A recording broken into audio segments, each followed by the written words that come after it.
जय हिंद जय महाराष्ट्र। मेरा नाम सचिन जादव है और मैं फिल्म डायरेक्टर प्रोड्यूसर हूँ।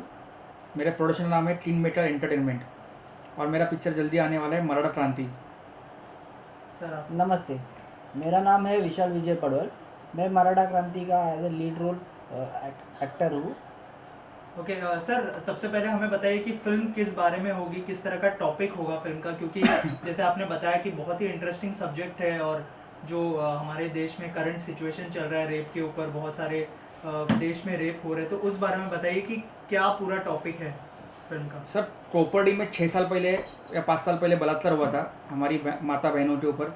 अभी बलात्कार बहुत बढ़ रहे हैं। कल्याण में बलात्कार हुआ है, एक महीना भी नहीं हुआ। फिर पूना से लड़की आ रही थी, उसके ऊपर 18 जन ने बलात्कार किया। हिंडन घाट में टीचर पे एसिड हल्ला हुआ। तो ये जो आरोपी है ना, उनको कोई खौफ नहीं बचा हुआ है। ये तो अपना उम्र कम कर लेते हैं, 17 साल का हूँ, 16 साल का हूँ, या फिर वो बताते हैं मैं मेंटल साइट हूँ। सर्टिफिकेट तो बनाते मिलते हैं, आजकल मिलते भी होंगे। तो बलात्कार ही मतलब एक पागल इंसान बलात्कार कर सकता है, उसको इतना दिमाग दिया है भगवान ने। एक 17-18 साल से कम उम्र वाला इंसान बलात्कार कर सकता है, उसको ये दिया है दिमाग। तो उनको कानून ना फांसी चढ़ाइए। और टोपड़ी में बलात्कार हुआ, उसके बाद 58 मोर्चे हुए मराठा समाज के। मोर्चे होने के बाद इतना बड़ा, सबसे बड़ा मोर्चा मुंबई का, 8 से 10 करोड़ समाज साथ में आया था। तो फिर भी वो बलात्कारी तो फांसी होने के बाद बलात्कारी तो इतने 5-6 साल से सरकार क्यों उसको पोस रही है? अगर उसको सच में फांसी देती या उनको कुछ सज़ा ऐसी देती तो बलात्कारी के दिल में खौफ उठता। हमारे छत्रपति शिवाजी महाराज ने पर स्त्री के ऊपर जो भी अत्याचार हुआ, उनके खिलाफ पाटिल के हाथ पैर तोड़ दिए थे। मुस्लिम स्त्री को उन्होंने माँ जैसा संबोध के उनको वापस भेज दिया था। तो हमारी नज़रिया हम साफ क्यों नहीं? हम हर औरत को एक माँ बहन की नज़र से क्यों नहीं देखते? हर औरत को हम लोग बुरी नज़र से देखते, ये हमारा ड्रॉबैक है। इसलिए सख्त कानून होना जरूरी है। तो मेरा पिक्चर का टॉपिक भी वही है। और जो मैंने किताब निकाला डू डाई डिलीवर, हम लोग महिलाओं को ट्रेनिंग दिला मार्शल आर्ट का कि महिला सक्षम हो। तो मेरा पिक्चर का टॉपिक वही है, औरत के ऊपर बलात्कार होता है, फिर उसको हम लोग कैसा वो खुद के पैर पे खड़ी होती है। पूरा पिक्चर का एक छोटा टॉपिक है, पूरा बताऊंगा तो मज़ा नहीं आएगा। Right, correct correct. सर आप बताइए, आप किस तरह के किरदार में नजर आने वाले और सर के साथ काम करने का एक्सपीरियंस कैसा रहा आपका? मैंने मराठा क्रांति मूवी में एक हीरो का रोल किया है। उसमें मेरा रोल ये था कि मैं एक लड़की के साथ अफेयर करता हूँ। कॉलेज लड़की के साथ मैं कॉलेज में अफेयर करता हूँ। हम लोग घूमने जाते हैं और बाहर उसका बर्थडे के दिन पार्टी में उसका रात को रिटर्न आते हुए उस पर बलात्कार हो जाता है। उसके बाद वो जब वापस मेरे पास आती है तो मैं उसको निगलेक्ट कर देता हूँ, उसको मेरे लाइफ से निकाल देता हूँ। लेकिन वो खुद हिम्मत जुटा के अपने पैरों पे खड़ी रहती है और जिस तरह वो आगे बढ़ जाती है, उसके बाद मुझे खुद को ही उस बात का पछतावा होता है कि मैंने क्यों एक अबला नारी को, एक लड़की को जिसके ऊपर बलात्कार हुआ है, उसको मैंने क्यों सपोर्ट नहीं किया। जिस वक्त मुझे उसकी ज़रूरत, उसको मेरी ज़रूरत थी, उस वक्त मैं उसके साथ क्यों नहीं खड़ा रहा। Right right. जैसे सर ने कहा कि उनको एज ए एक्टर वो रियलाइज हुआ, तो आपको लगता है कि फिल्म देखने के बाद भी लोग जो है ये मैसेज घर पे लेके जाएंगे, जो सोशल मैसेज है, जैसे बहुत सारे रेप होते हैं, फिर उसको जो सोसाइटी वाले हैं वो कहीं ना कहीं इग्नोर कर देते हैं पूरी तरह से, तो वो एक सोशल मैसेज होगा, आपको लगता है फिल्म से लेके जाएगी ऑडियंस? सर बेसिकली मेरा जो मूवी है सर, तो बेसिकली सोशल कॉज के लिए मैंने बनाया है। हम लोग ने हमेशा एक चीज़ मैंने हमेशा कहता हूँ, बचपन से कहता हूँ कि हर औरत हमारे घर की देवी है। हम लोग घर पे महाकाली की फोटो रखती है, माँ सरस्वती रखते हैं, महालक्ष्मी रखते हैं। तो ऐसे हर औरत महालक्ष्मी, महाकाली, माँ सरस्वती है। तो उनको रिस्पेक्ट देना, इज्जत देना हमारा ज़रूरी है। तो ये जो हमारे हीरो है, इनका भी डबल रोल इसमें है। एक ये हीरो भी है और विलन भी यही है पिक्चर में बेसिकली। जैसे स्टार्टिंग में हीरो है, एक लड़की से उनको प्यार होता है, उनको एक्सेप्ट करते हैं, दोनों एक साथ हंसते खेलते, ये उनको बहुत सपोर्ट करते हैं। पर जब उस पर बलात्कार होता है तभी भी उनके साथ में रहते हैं। ये इनके दिल में ख्वाहिश है कि वो उसको एक्सेप्ट करे। पर बलात्कार होने के बाद उसके आजू बाजू पब्लिक, अपने आजू बाजू रिलेटिव होते हैं, ये आजू बाजू अपने जो समाज है, वो लड़की को टोमने मारता है। तो इनका माइंड वहाँ पे डाइवर्ट होता है। अरे मैं बलात्कार से शादी करूँगा तो मेरी बहन है, अगर मैं बलात्कार को एक्सेप्ट करूँगा तो मेरी बहन से। एक्चुअली आज इंसान से ज़्यादा औरत ही दुश्मन बन गई है। क्योंकि हर एक दादी चाहती है कि मुझे पोती नहीं, मुझे पोता चाहिए। क्यों चाहिए? आप लड़कियों को भी एक्सेप्ट करो ना। तो बेसिकली सर, हम लोग इस जो भारत देश में रहते हैं, ये संस्कृति प्रधान देश है। यहाँ पे हिंदू हो, मुसलमान हो, क्रिश्चियन हो, हम जात पात नहीं पालते। हमारे छत्रपति शिवाजी महाराज जात, हम लोग क्यों जात पात पालेंगे? तो बेसिकली हम लोग ये अच्छा काम करके इस समाज को अच्छा मैसेज देना चाहते हैं। एक टीचर का काम होता है बच्चों को पढ़ाना, और बच्चे कितना उसको ड्राइव करते हैं उनके ऊपर है। तो हम लोग पिक्चर के मार्फत एक महिला सक्षमीकरण और एक सोशल क्रॉस पास करे। अभी वो जनता के ऊपर है वो कितना उसको एक्सेप्ट करेंगे।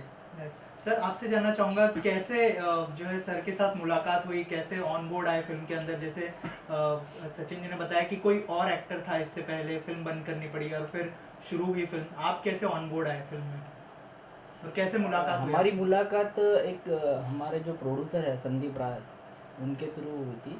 वो हम एक कमिटी है जय महाराष्ट्र जनरल और राष्ट्रीय माताड़ी कामगार सेना, इसमें मैं कमिटी पे हूँ। हम लोग साथ में काम करते थे, संदीप राय साहब और हम साथ में काम करते थे। तो ये उनके फ्रेंड थे, तो उनके थ्रू हमारी पहचान हो गई थी। तो उसके बाद हम इन्होंने कुछ मतलब पता नहीं उनको क्या दिल में आया मेरे को देख के बोले हमको मूवी करना है, तो आप रोल करोगे क्या था? तो मैंने उनको हाँ कर कह दिया था और उसके बाद हम लोगों ने मूवी ये स्टार्ट किया था। तो उनके साथ काम करना मुझे एक्सपीरियंस बहुत अच्छा लगा, क्योंकि मेरा फर्स्ट ही अटेम्प्ट था ये, क्योंकि मैंने पहले कभी ये सब काम किया नहीं था। तो उन्होंने मुझे अच्छी तरह से गाइड किया क्या करना है कैसे करना है। सर आपसे जानना चाहूँगा, जैसे सर ने बताया कि पहली बार ही वो फिल्म में काम करे, ऐसे बहुत सारे एक्टर्स हैं जो इस फिल्म में दिखाई देने वाले, कैसे ऑन बोर्ड आए, कैसे साइन किया आपने सब लोगों को, क्या देखा आपने सर उनमें? बेसिकली ऐसा है सर कि हम लोग जो काम कर रहे थे, तो संदीप राय जी जो है जय महाराष्ट्र माताड़ी एंड शिवसेना का संगठन है पूरा इंडिया की, तो इनके डैडी भी यहाँ के माई सभापति थे। तो बेसिकली इनको पहली बार मिला, हम लोग एक जन के बर्थडे पे रहे थे, चाचू के बर्थडे पे हम लोग रहे थे, तो वहाँ पे ये मिले। तो इनमें मुझे लगा कि ये हीरो बन सकते हैं। तो इनके साथ और 2-3 लोग थे। तो वो अनिल सुब्रता टेट है, तो वो थोड़ा विलन टाइप दिखते हैं, खतरनाक, मतलब उनका स्टाइल ही वैसे है, हाफ शर्ट पहनेंगे बटन खुला रहेंगे। तो मैं उनको पूछा आप विलन बने हो क्या? तो सबके दिल में, आज सबके दिल में एक आशा रहती है कि मैं कभी तो भी टीवी पे आऊँ, तभी मैं, कोई लगता है हीरो बनूँ, कोई लगता है विलन बनूँ, कोई तो लगता है। तो वैसा हम सब लोग का दोस्ती हुआ। दोस्ती होने के बाद एक 7 जन ने मिलकर बात किया आया था, वैसे हम लोग 7 जन एक साथ में आए। हम लोगों ने ठाम लिया कि मूवी बनाना है। उसके उन्होंने मेरा गाना सुना, रिमझिम रिमझिम, बहुत यही इन्होंने पूरा फिल्म इनके ऊपर किया, जो बलात्कार होता है उसका सैड सॉन्ग है।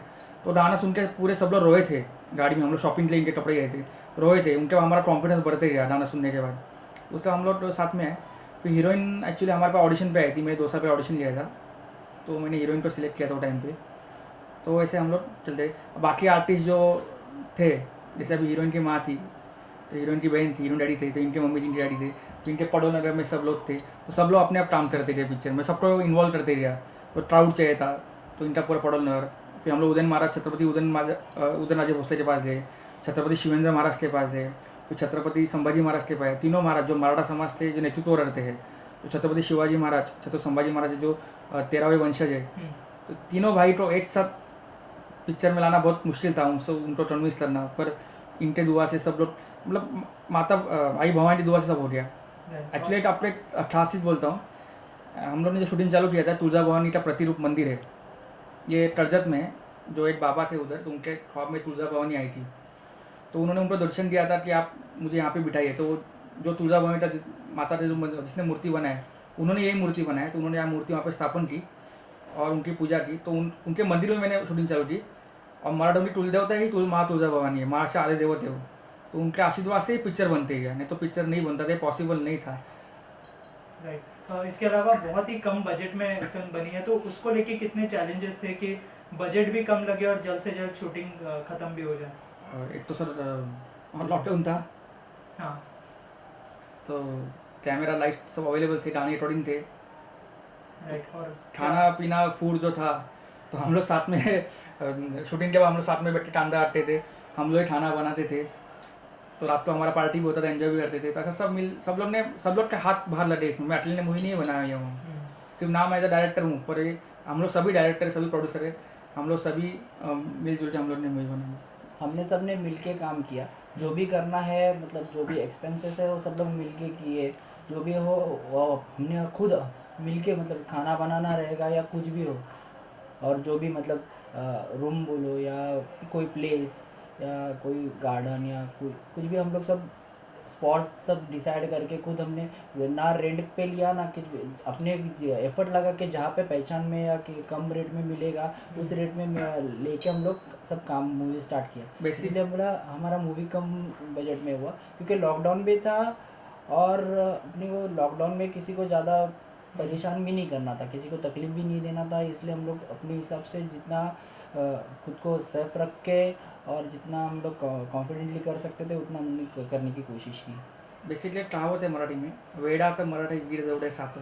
7 जन ने पूरा लड़ाई किया जीते थे, तो वैसे हम लोग 7 जन ने मिलके मूवी बना है, एक साथ मिले। जो भी काम हम लोग ने कभी शर्म नहीं किया, तो मैं हीरो हूँ, डायरेक्टर हूँ, जो भी है हम लोग ने मिलजुल के किया। झाड़ू मारने से लेके खाना बनाने से, साफ सफाई से लेके शूटिंग तक, जो भी है, हीरोइन हो हीरोइन, सब लोग ने मिलजुल के किया।